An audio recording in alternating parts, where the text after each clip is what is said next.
नमस्कार दोस्तों, मैं हूं कृष्णदेव अर्बन नक्सल। दोस्तों, अब मैं आपके साथ एक एक्सपीरियंस शेयर करने जा रहा हूं जो मुंबई पुलिस के साथ हुआ है। वैसे बहुत सारे एक्सपीरियंसेस हैं, धीरे धीरे से मैं आपके साथ सभी एक्सपीरियंसेस शेयर करूंगा, लेकिन ये वाला जो एक्सपीरियंस है काफी रिसेंट है। अक्टूबर नवंबर के समय का ये पूरा एक्सपीरियंस है, तो आपके साथ शेयर करने जा रहा हूं। दोस्तों, हुआ ये कि मेरे बेटे का फोन चुरा लिया गया। अब दोस्तों, हमेशा हम पहले अपने ऊपर डाउट करते हैं कि नहीं, शायद चोरी नहीं हुआ होगा, शायद खो गया होगा, शायद मेरे से कहीं गिर गया होगा, शायद मैंने कहीं छोड़ दिया होगा। तो इस तरह से हम अपने खुद के ऊपर डाउट करते हैं। तो मेरे बेटे का भी वही सिचुएशन हुआ कि वो शाम को आया, उसके गर्लफ्रेंड के साथ कहीं बाहर गया हुआ था, मॉल में वगैरह गया हुआ था, लौटा, वो लोग स्कूटर लेके आए, सामान अनलोड किया वगैरह वगैरह सब किया ये लोगों ने। उसके बाद फोन नहीं मिला। पहले घर में ढूंढे, फिर उसका क्योंकि वो IMEI नंबर था, तो उसके हिसाब से हम उसको बीप कर सकते हैं। तो वो बीप करने का प्रक्रिया शुरू किया। घर में नहीं मिला कहीं भी। फिर मेरे बेटे ने कहा चलो स्कूटर में देखते हैं। स्कूटर के कैरेज में देखा तो स्कूटर के कैरेज में नहीं था, लेकिन वो काफी श्योर था कि उसने स्कूटर के कैरेज में सामने जो होता है ना पॉकेट जैसे मेटल का, उसके अंदर डाल के रखा था। तो उसने क्या किया कि उसने कहा नहीं, मैं काफी श्योर हूं कि मैंने स्कूटर के कैरेज में ही छोड़ा है। तो उसने हमारे सोसाइटी के यानी हम सब ने हमारे सोसाइटी के मैनेजर को कांटेक्ट किया और कहा कि प्लीज CCTV कैमरा दिखाइए। अब उन्होंने CCTV कैमरा फुटेज दिखाया। करीब रात के 10 साढ़े 10 बजे थे, उन्होंने दिखाया। जो उसमें दिखाई देता है कि एक महिला ने स्कूटर मेरे बेटे के स्कूटर से थोड़ा दूर पार्क किया था और पार्क करके वो चली जा रही थी। जब वो फोन के बीपिंग का आवाज आया तो वो आई, उसके तरफ आई, वो देखा और दोनों स्कूटर्स के, यानी वहां पे थोड़ा लाइट का फ्लैश भी दिख रहा है क्योंकि अंधेरे में हुआ है ना, तो वो बीप भी होता है और लाइट का फ्लैश भी होता है। तो थोड़ा सा हल्का हल्का सा लाइट का फ्लैशिंग दिख रहा है CCTV फुटेज में। तो ये बंदी ने क्या किया, दो स्कूटर्स के बीच में जो जगह है उसमें फेसिंग हर ओन स्कूटर वो आगे गई और फिर ऐसे हाथ को पीछे से डाल के टक करके फोन उठा लिया। एक हाफ सेकेंड में आपको दिखाई देता है कि वो फोन उठा रही हैं और फिर अपना स्कूटर का सीट खोला और सीट के नीचे डिक्की में डाल के बंद कर दिया और चली गई। अब चली गई तो कहाँ गई, तो हमारी बिल्डिंग में आई हुई थी, तो वो हमारी बिल्डिंग में एक ऊपर के माले पे गई। वो भी बाई CCTV फुटेज वेरीफाई किया गया कि कौन से फ्लोर पे उतरी, लिफ्ट में गई और कौन से फ्लोर पर उतरी, सब कुछ डिटेल्स मिले। अब कौन से फ्लोर पर उतरी, तो उस हर एक फ्लोर पे 4 फ्लैट्स होते हैं। रिफ्यूज फ्लैट फ्लोर वाले में 2 फ्लैट्स होते हैं, नहीं तो सभी में 4 फ्लैट्स होते हैं। तो चारों फ्लैट्स में इंक्वायरी किया और एक फ्लैट में उन्होंने लोकेट भी किया। उन्होंने कहा कि ये हमारे बेटे की ट्यूशन टीचर है, करीब मोर और less sure that she is tuition teacher. वो आई थी, ये टाइम को आई थी। तो इस तरह से एक पॉजिटिव आईडी हो गया। अब मैं जो शेयर कर रहा हूं वो एक्चुअली पुलिस के साथ जो एक्सपीरियंस हुआ उसके बारे में शेयर कर रहा हूं। तो उनको वो CCTV फुटेज भी मिल गया था जिसमें दिख रहा है कि वो स्कूटर में हाथ डाल के उसका पॉकेट में से मोबाइल उठा रही है। इतना क्लियर हो गया था। तो अब मेरा बेटा और उसकी गर्लफ्रेंड गए पुलिस स्टेशन। रात के शायद 10:30 11 बजे थे। तो गए पुलिस स्टेशन में कहा कि मैं FIR लिखवाना चाहता हूं थेफ्ट का। अब पुलिस की का बिहेवियर देखिए। पुलिस ने कहा नहीं, हम लॉस्ट के लिए आपको बना के दे देंगे, पर्ची बना के दे देंगे कि माय मोबाइल इज लॉस्ट। इन्होंने कहा नहीं नहीं, थेफ्ट का ये चाहिए, लॉस्ट के लिए नहीं चाहिए। उन्होंने वहां से मुझे फोन किया, बोले ये लोग ऐसे कह रहे हैं। मैंने 100 में फोन किया, मैंने कहा कि सीसीटीवी फुटेज है, दिख रहा है क्लियरली कि थेफ्ट है, लॉस्ट के लिए कह रहे हैं, ये लोग मान नहीं रहे हैं। तो 100 नंबर पे जो पुलिस रहते हैं उन्होंने भी कहा देखिए ये इमरजेंसी हेल्पलाइन है और ये सिर्फ इमरजेंसी के लिए है। तो हालांकि मैंने उस रिकॉर्डेड लाइन पे कह दिया कि कस्तूरबा मार्ग पुलिस स्टेशन है, ये है, वो है, सब डिटेल्स मैंने बोल दिए। तो उन्होंने कहा नहीं ये इमरजेंसी हेल्पलाइन है। मैंने कहा ठीक है। मेरा बेटा और उसकी गर्लफ्रेंड लौट के आए। मैंने एक लेटर टाइप किया, सीपी, डीसीपी सबको टाइप किया, और हमारे लोकल पुलिस स्टेशन जहां पर ये लोग गए थे रिपोर्ट दर्ज करने, कस्तूरबा मार्ग पुलिस स्टेशन, वहां पर भी मैंने उनको भी एड्रेस किया और मैंने कहा ये टाइप का एक्सपीरियंस हुआ है पुलिस स्टेशन में कि वो एफआईआर दर्ज करने को तैयार नहीं है, लॉस्ट का ये करना चाहते हैं, रिपोर्ट करना चाहते हैं, लेकिन हमारे पास सीसीटीवी फुटेज है कि चोरी हुई थी। यानी सीसीटीवी पर क्लियर कट दिखाई दे रहा है कि चोरी है, थेफ्ट है। दूसरे दिन मैंने कहा मेरे बेटे और उसकी गर्लफ्रेंड को कि जाइए, उन्होंने कहा आप भी साथ में चलिए एक बार। तो मैं साथ चला उनके साथ। अब वो रिकॉर्ड क्योंकि लेटर हमने क्या किया, वो जो ईमेल था ना जो सीपी ऑफिस में लिखा था वो सब लेके गए और उनको पढ़ाया। अब जैसे ही उनको पता चला कि यहाँ पे सीपी ऑफिस और डीसीपी और सब लोगों को इन्फॉर्म कर दिया गया है, तो अब वो थोड़ा सा एक्टिव हो गए और जो पुलिस ऑफिसर प्रीवियस नाइट में थी उन्हीं को बुलाया वापस सुबह। वो आई, उन्होंने कंप्लेंट टाइप किया, दर्ज किया। अब कुछ पॉइंट्स उन्होंने कहा कि ये पुलिस डिटेक्टिव आके ये करेगा, वेरीफाई करेगा वगैरह। उन्होंने एक बंदे को भेजा पुलिस डिटेक्टिव को, वो आया हमारे सोसाइटी में आके, उसने सीसीटीवी फुटेज देखा,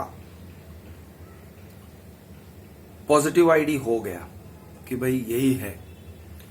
इन द मीन वाइल हमें उनका फोन नंबर भी मिल गया था फ्रॉम दैट फ्लैट।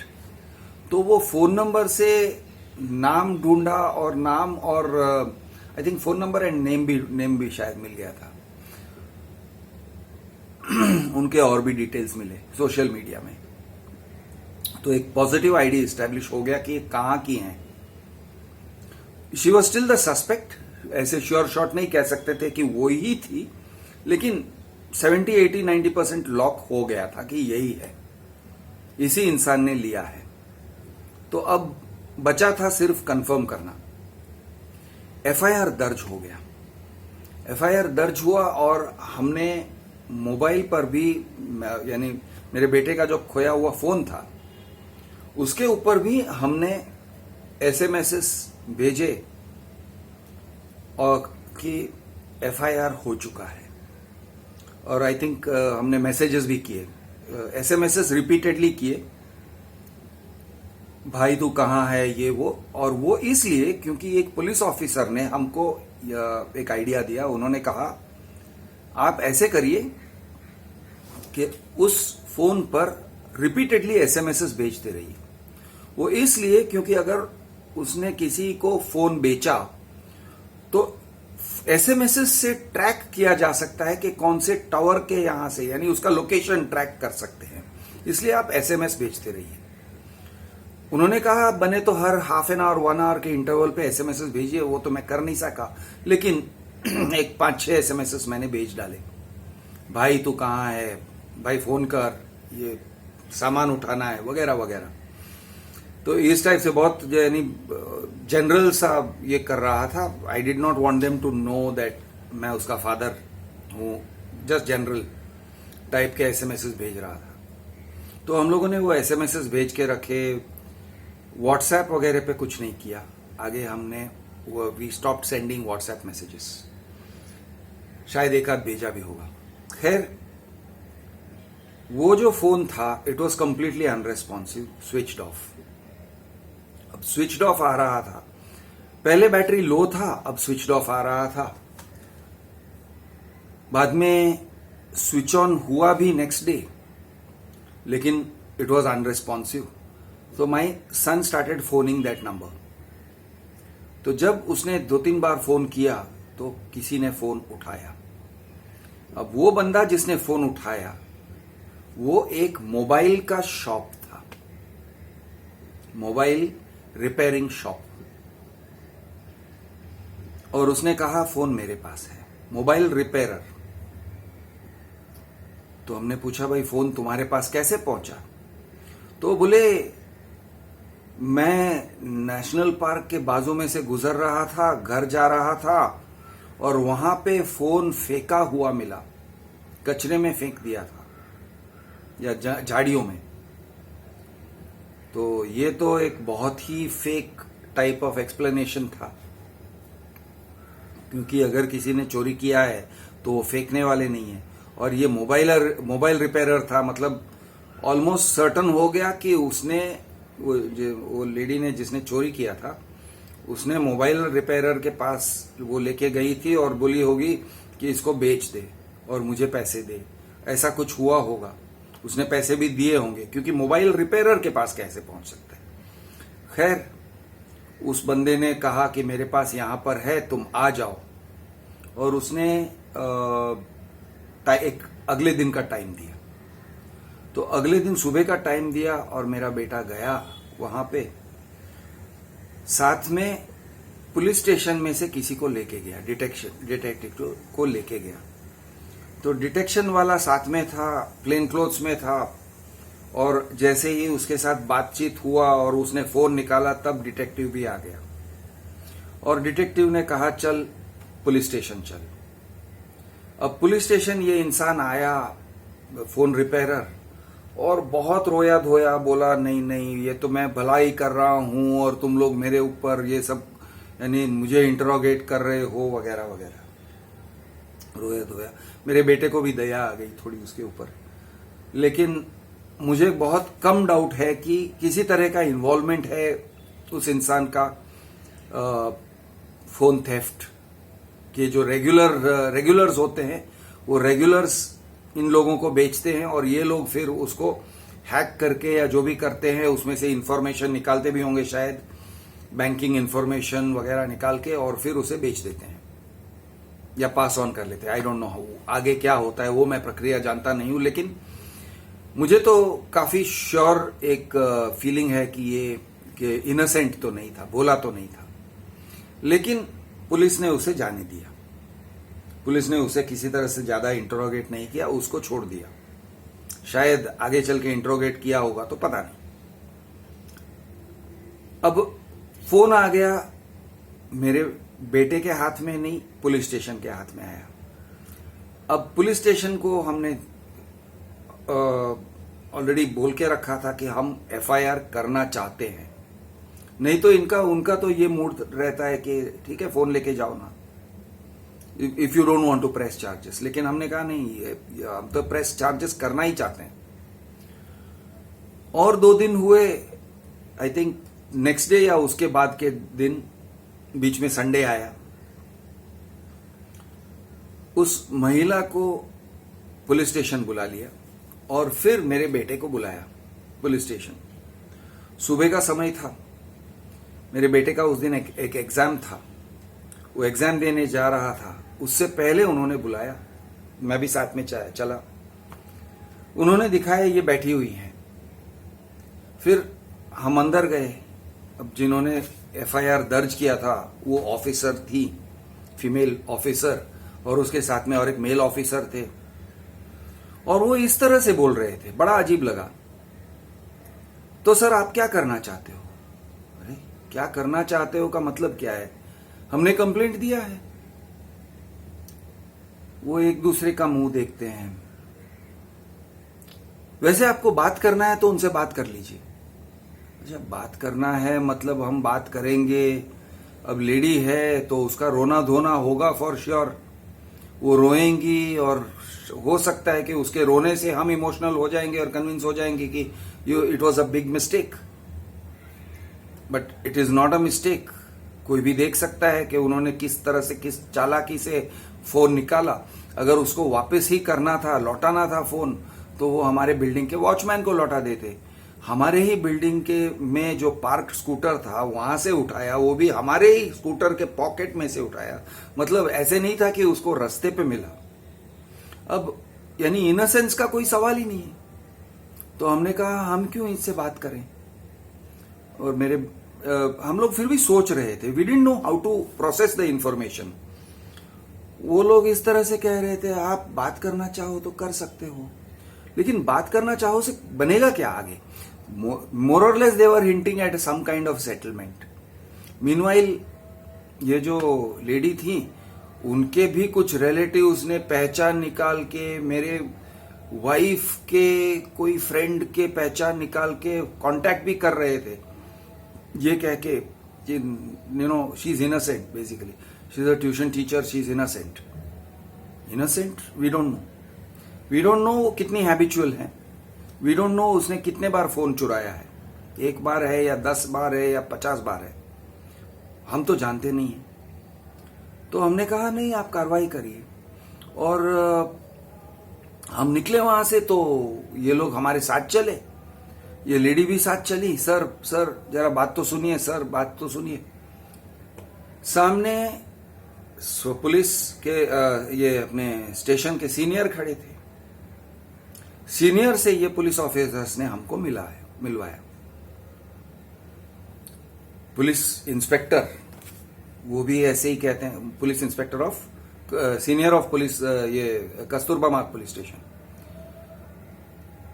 बाहर खड़े थे। उन्होंने कहा हाँ तो क्या करना चाहते हो। अरे अजीब है, हाँ तो क्या करना चाहते हो मतलब एफआईआर ऑलरेडी दर्ज हो चुका है, कंप्लेंट दर्ज हो चुका है। मैंने कहा सर कंप्लेंट दर्ज हो चुका है और आप कार्रवाई करना चाहते हैं, कार्रवाई करिए ना। मेरे बेटे ने पूछा सर आगे क्या होगा। तो ये पुलिस इंस्पेक्टर कहते हैं आगे आपको कोर्ट में आना पड़ेगा, मजिस्ट्रेट कोर्ट में आना पड़ेगा बार बार। तो मैंने कहा सर एक्सक्यूज मी, शायद हो सकता है मैं गलत हूं, लेकिन जहां तक मैं समझता हूं क्रिमिनल प्रोसीडिंग्स में इट विल बी कस्तूरबा मार्ग police station versus this person ना। हमको बार बार क्यों आना पड़ेगा, पब्लिक प्रोसिक्यूटर अपीयर होगा ना। तो ये बार बार आने की बात क्या एग्जैक्टली जरा समझाएंगे। अब इंस्पेक्टर एकदम रूठ गया, ऐसे एकदम you could see his body language changed, एकदम कड़क हो गया। अब जा सकते हैं। कहा ठीक है तो जाते हैं, इनको अंदर लेके जाओ, मतलब वो लेडी को ले जाओ अंदर। तो वो लोग अंदर लेके गए और हम लोग निकल गए। यानी आप देखिए किस तरह से वो लोग व्यवहार करते हैं कि लोगों को डराते भी हैं कि देखो आपको पुलिस ये मजिस्ट्रेट कोर्ट में जाना पड़ेगा बार बार। अच्छा, रही बात फोन की, तो फोन पुलिस स्टेशन के हाथों में ही था। वो उसी दिन रिलीज नहीं करने वाले थे क्योंकि उन्होंने कहा एविडेंस के लिए चाहिए होगा। तो ठीक है आप करिए रिकॉर्ड एविडेंस। तो हम चले। फिर 1-2 दिन के बाद वापस मेरा बेटा गया और उसने इंक्वायरी किया कि अब क्या होगा। तो आपको ये फोन अब मजिस्ट्रेट कोर्ट से छुड़ाना होगा। तो ठीक है छुड़ा लेंगे। तो यानी छुड़ाना होगा मतलब वहां पे एप्लीकेशन करना होगा और फिर उस मजिस्ट्रेट कहेंगे, फिर पुलिस स्टेशन आना होगा वगैरह वगैरह। मैंने कहा ठीक है करेंगे। फिर मेरा बेटा कुछ दिनों के बाद, मैंने कहा तुम जाओ पूछो कि क्या करना है, कैसे करना है, क्या पेपर वर्क है। तो उन्होंने पेपर वर्क दिया और कहा ये एफिडेविट में करना है। अब ये एफिडेविट करना है, उन्होंने किसी भी वकील के पास अगर गए, वो वकील 5,000 लेने को बैठे हुए हैं। यार 5,000 का तो depreciated value of the phone था, 5,000 लेने को बैठे हैं, 5,000 रुपया। मैंने एक दो वकीलों से बात भी किया। फिर मेरा दोस्त जो है सुशांत वालिम्बे, एडवोकेट सुशांत वालिम्बे, जो यहाँ पे प्रैक्टिस नहीं करते, वो क्रिमिनल लॉयर है लेकिन उनका प्रैक्टिस वहां पर है। तो उन्होंने मुझे प्रोफोर्मा सब भेजा, बोले ये प्रोफोर्मा है, आप अपियर इन पर्सन एप्लीकेशन कर दो। तो हम इन पर्सन एप्लीकेशन करने वाले थे, तब तक पुलिस ने कहा कि ये पेपर वर्क है, ये पेपर वर्क आप फिलअप कर दो और हमको दे दो, सब कुछ हो जाएगा, स्टैम्प पेपर पे ये सब करके दे दो, हम कर लेंगे। और फिर अल्टीमेटली ऐसे हुआ कि पुलिस स्टेशन से ही ये काम उन्होंने कर डाला, पेपर वर्क करवा के ले लिया। लेकिन हर बार पुलिस जब हमसे मिलती थी, बहुत बच बच के वो हिंट देते थे कि सेटलमेंट करना है तो कर सकते हो। लेकिन हम जब डायरेक्टली क्वेश्चन पूछते हैं सेटलमेंट कैसे हो सकता है, ये कंपाउंडेबल ऑफेंस है क्या? तो कंपाउंडेबल मतलब जहां पे चीटिंग है तो आप सेटलमेंट करके पैसे लेके कैंसिल कर सकते हो। तो वो कहते हैं कंपाउंडेबल कैसे हो सकता है, ये तो थेफ्ट है और रेड हैंडेड पकड़े गए हैं सीसीटीवी कैमरा में, मतलब कंपाउंडेबल ऑफेंस नहीं है। कंपाउंडेबल मतलब आप विड्रॉ नहीं कर सकते हो। तो फिर मैंने कहा तो आप ये बार बार क्या कह रहे हो? मैंने उतना स्पष्ट तरीके से उनको अपोज भी नहीं किया। मैंने कहा ठीक है, लेकिन समझ लिया कि ये लोग बार बार हिंट करते रहते हैं। फिर एक दिन एक समन्स आया, वो समन्स में लिखा हुआ था कि आपको लोक अदालत में आना है, ये तारीख को लोक अदालत है। तो मैं वैसे मेरा बेटा जाने वाला था, I went along for moral support. वो मजिस्ट्रेट्स कोर्ट में, वो court room number so and so में बुलाया गया था। मैं गया, वहां पे साइड में डेस्क लगा के पुलिस खड़े थे। ये लोग कहीं नहीं थे, ऑफेंडर्स नहीं थे, ऑफेंडर का जो अक्यूज्ड जो है उसके ये भी नहीं थे, वकील भी नहीं थे, कोई नहीं था, सिर्फ हम ही थे। और हमने जाके इंक्वायरी किया, मेरे बेटे ने जाके इंक्वायरी किया कि कस्तूरबा मार्ग पुलिस स्टेशन का ये मामला है। हमको लगा कि बहुत टाइम लगेगा, 1-2 घंटे और लगेंगे। और मेरे बेटे की गर्लफ्रेंड भी थी साथ में, लेकिन बिल्कुल टाइम नहीं लगा। उन्होंने बुलाया, बोले आप विड्रॉ करना चाहते हो, आप सेटलमेंट करना चाहते हो? हमने बोला किस हिसाब से भाई? तो हम प्रोसीड करें? हाँ प्लीज प्रोसीड करिए। बड़ा अजीब तरीके से फिर दोबारा एक बार बुलाया, अरे आप विड्रॉ करना चाहते हो? नहीं। यानी 2 बार इस तरह से, वो सामने वाले कोई थे ही नहीं, यही लोग पुलिस, आप विड्रॉ करना चाहते हो? अजीब है यार। तो ऐसा होता है पुलिस का हरकत इस मामले में, इसीलिए फोन के इतने थेफ्ट होते हैं, उनको छोड़ दिया जाता है। मैं हूं आपका दोस्त कृष्ण अर्बन नक्सल। जय महाराष्ट्र, जय हिंद।